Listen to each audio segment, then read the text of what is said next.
Podemos pensar numa outra ciência? Que ciência queremos para o Brasil? Que tecnologia queremos para o Brasil? Vamos ficar sempre à mercê do desenvolvimento científico e tecnológico dos Estados Unidos e Europa? Vamos enfatizar a nossa autonomia científica e tecnológica? Caso sim, para que direção? Resolvendo quais problemas? Investindo em quais instituições? Antes de mais nada, deixa eu te fazer um convite. Eu sou Nathan Lima, professor universitário, físico, doutor em ensino de física, trabalho com história, filosofia e ensino de física. Se você quiser saber mais de assuntos sobre ciência e sociedade, mais assuntos de física avançada, eu te convido primeiro a seguir aqui o canal no YouTube, deixa o comentário, like, nos ajuda a crescer e a chegar a mais pessoas, promovendo um debate sobre educação nesse mundo contemporâneo. Vem conhecer o nosso perfil no Instagram também, e lá você vai conhecer vários outros projetos que a gente desenvolve, como um grupo de debate toda quinta-feira no WhatsApp e no canal do Instagram, além de conhecer os livros e obras que nós já publicamos sobre história da mecânica quântica, sobre conceitos de mecânica quântica, entre outros como didática, ensino, na sala de aula e muito mais. Então acompanhe o nosso trabalho e vamos seguir juntos conversando. Nós temos observado um aumento da tensão geopolítica, por exemplo, os Estados Unidos antagonizando com diversos países, inclusive o Brasil, mas a gente observou também recentemente a tensão geopolítica, por exemplo, entre Israel e Palestina, mas também entre Israel e Irã. E se a gente pega exclusivamente o caso da tensão entre Israel e Irã, pelo menos no discurso oficial, o que está no centro das discussões é o desenvolvimento de possíveis armamentos nucleares por parte do Irã. E aí a gente vê que as questões contemporâneas, elas sempre são atravessadas por uma dimensão que é técnica e científica. O desenvolvimento de bombas nucleares só foi possível com o desenvolvimento da mecânica quântica e sucessivamente com a física nuclear e com a própria teoria da relatividade, principalmente a relação entre energia e massa, que é o que está justamente como princípio explicativo aí da liberação de energia nas bombas por fissão. Então, o problema político ele acaba sendo também científico, o que levanta uma reflexão filosófica e sociológica importante sobre questões éticas e sobre a própria dimensão política e social da prática científica e do desenvolvimento tecnológico. Quando eu falo político, eu não estou me referindo a algo que é partidário necessariamente, mas que é político no sentido mais fundamental da palavra, né? Aquilo que se refere à polis, à cidade, portanto ao coletivo de pessoas. A ciência afeta a sociedade, ela afeta a maneira como a gente se organiza, positivamente às vezes, negativamente às vezes, portanto nesse sentido ela afeta as pessoas, ela cria laços, ela destrói laços e portanto ela está fazendo parte, tensionando o jogo político. Ter uma bomba nuclear é algo que dá força política para um país e, ao mesmo tempo, tentar desenvolver uma bomba nuclear pode ser algo que, diplomaticamente, é algo desafiador e até problemático. Existem várias percepções ou vários posicionamentos filosóficos que a gente pode ter diante da dimensão política da tecnologia. Pensar a tecnologia e a ciência a partir de posicionamentos diferentes. Eu gosto muito de uma discussão que é trazida pelos autores do que a gente chama CTS latino-americano, ou seja, Movimento Ciência, Tecnologia e Sociedade, que vão apontar algumas principais posturas ou categorias para olhar para a ciência e tecnologia. O primeiro eixo de análise, e cada um desses eixos são dois eixos, cada um desses eixos tem dois polos. O primeiro eixo é nós pensarmos se ciência e tecnologia carregam valores ou não. E aí a gente tem os dois polos, né, que seria dizer não carrega valores de forma alguma, ciência e tecnologia é neutra. Quem dá o valor é o uso da ciência e tecnologia, mas ela por si só é neutra. E o outro eixo é dizer não, o próprio conhecimento e a própria tecnologia carregam valores. O primeiro posicionamento desse eixo é o que eu diria que é o mais usual. A gente tende a pensar que ciência e tecnologia não carregam valores, não são valorativas. E o que isso quer dizer, né? Não existe nada de bom ou de mal na termodinâmica.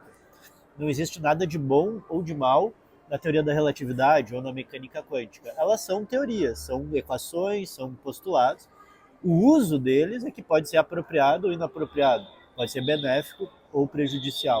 Tá? Então, nesse sentido, o próprio conhecimento e a própria tecnologia, e aí também já é algo que a gente pode pensar, uma bomba em si não é boa ou má, é o uso que se faz da bomba.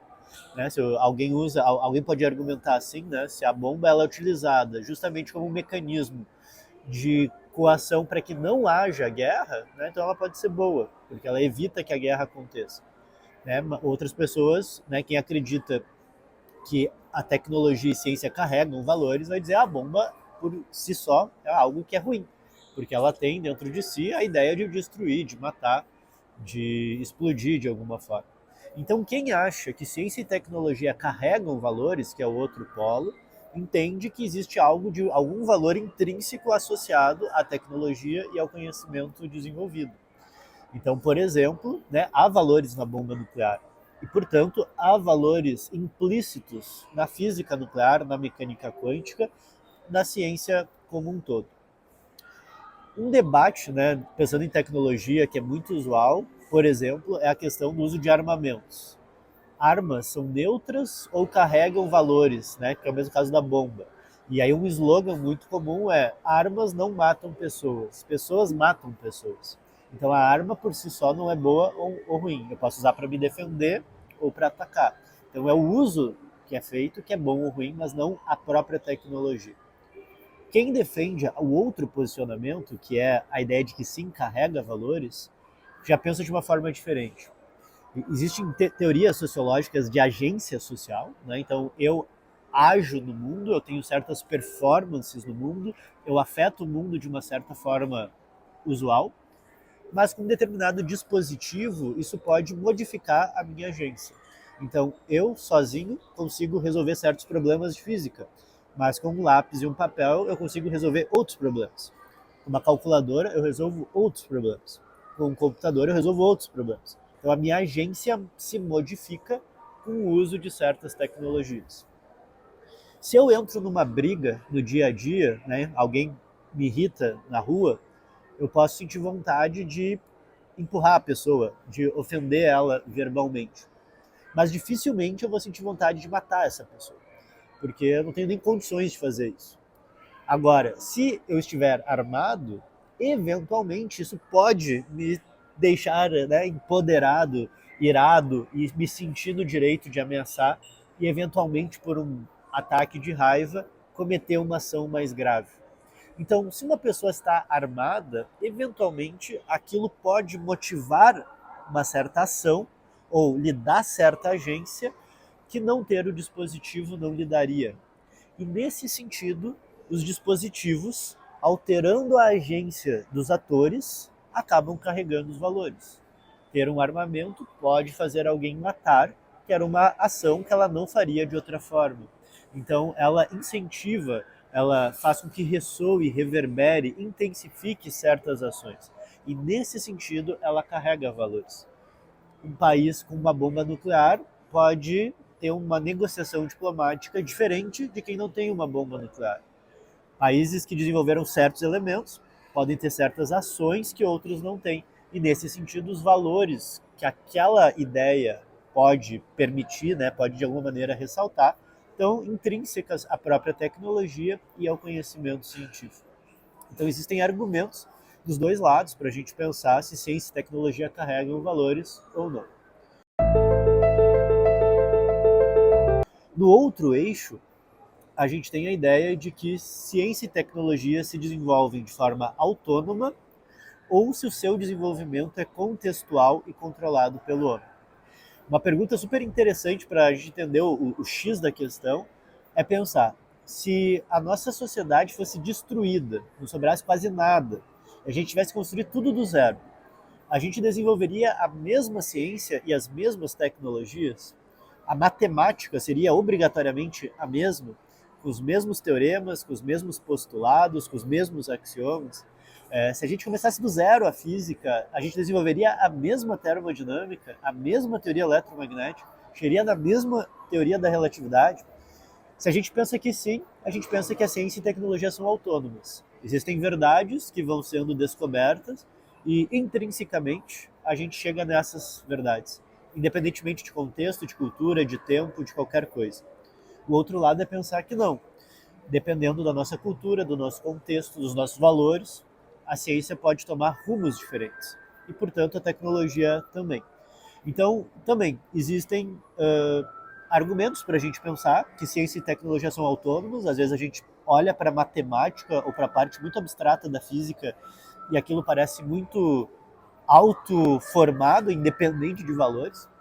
Mas, por exemplo, por um viés histórico, a gente percebe que a maioria das teorias, ou a maioria dos episódios que a gente olha, existe todo um contexto cultural, político, religioso, social, de jogos de interesses que estão por trás, né, e que vão de alguma maneira moldar as decisões tomadas pelos pesquisadores em se engajar ou não em determinados programas de pesquisa. Então, a gente também pode refletir sobre esses polos, ciência e tecnologia autônomos ou controláveis pelos homens. E aí vejam que a gente pode combinar esses dois polos de cada lado. Eu posso pensar numa ciência neutra e autônoma, numa ciência neutra controlável pelo homem. Eu posso pensar numa ciência que carrega valores e é controlável pelo homem, uma ciência que carrega valores e se desenvolve de forma autônoma. Cada uma dessas quatro combinações gera todo um desenvolvimento teórico, filosófico, com seus argumentos próprios, com análise de episódio, e que nos levam a pensar sobre essa relação entre ciência e tecnologia e sociedade. Essas questões não são triviais. A gente normalmente no dia a dia adota uma ciência neutra, pensamento sobre ciência neutra e autônoma, mas quando a gente começa a analisar episódios históricos ou mesmo olhar para os problemas contemporâneos, a gente vê que a questão é bem mais profunda e bem mais complexa. Se dar conta disso é fundamental para a gente entender várias dimensões da ciência contemporânea e dos problemas que nos atravessam. Seja essa tensão entre Israel e o Irã, Estados Unidos e diversos países, se a gente olhar para a questão da pandemia alguns anos atrás, ou para as mutações climáticas. Quais são os possíveis valores que estão por trás dos conhecimentos gerados? Quais são os possíveis valores por trás das tecnologias que a gente utiliza?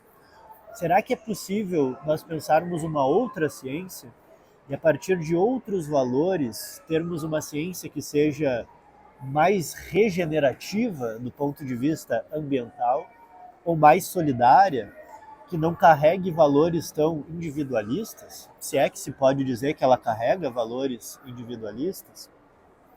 A física contribuiu profundamente, por meio do desenvolvimento da termodinâmica, para a Revolução Industrial. E, de certa forma, o que a gente sofre hoje de mutações climáticas é fruto dessa Revolução Industrial. É correto, então, a gente dizer que a termodinâmica tem alguma responsabilidade nesse processo?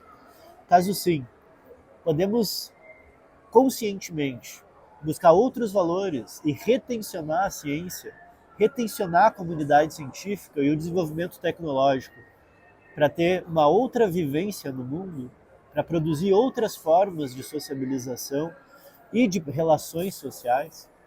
A gente tem sido empurrado para um mundo cada vez mais difícil de sobreviver e, de certa forma, a ciência e tecnologia produzida na Europa renascentista, começa lá na Europa renascentista, nos levou para essa situação.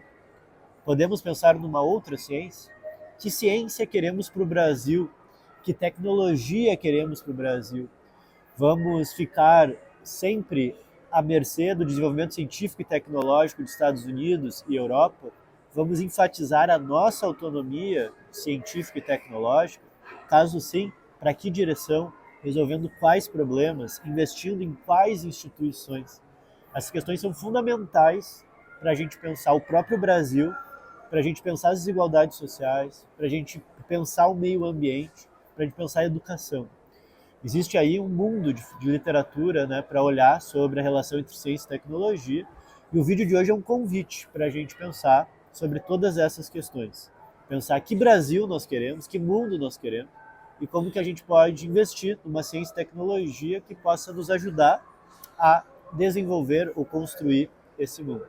Se, assim como eu, você tem essas inquietações, dúvidas, pensamentos, tem alguns convites para te fazer. O primeiro é seguir aqui o canal, segue, ativa as notificações, deixa seu comentário falando qual dessas visões se adequa mais com você, deixe seus argumentos para que a gente possa conversar. Te convido também a conhecer o perfil no Instagram, onde eu falo de física, mecânica quântica, história da ciência, educação e questões como essa. E se você tem interesse em história da ciência, em física, tem o livro Na Busca do Mundo Quântico, por trás de toda equação tem uma história, no qual eu conto a história da mecânica quântica e alguns aspectos conceituais e filosóficos em um texto de divulgação científica. Não é um texto técnico, acessível para qualquer pessoa, inclusive para quem é da física e fez os textos formais e quer ver outras ideias sobre mecânica quântica. Segue então o perfil, segue o canal, dá uma olhada no nosso livro e vamos seguir esse diálogo. Até a próxima.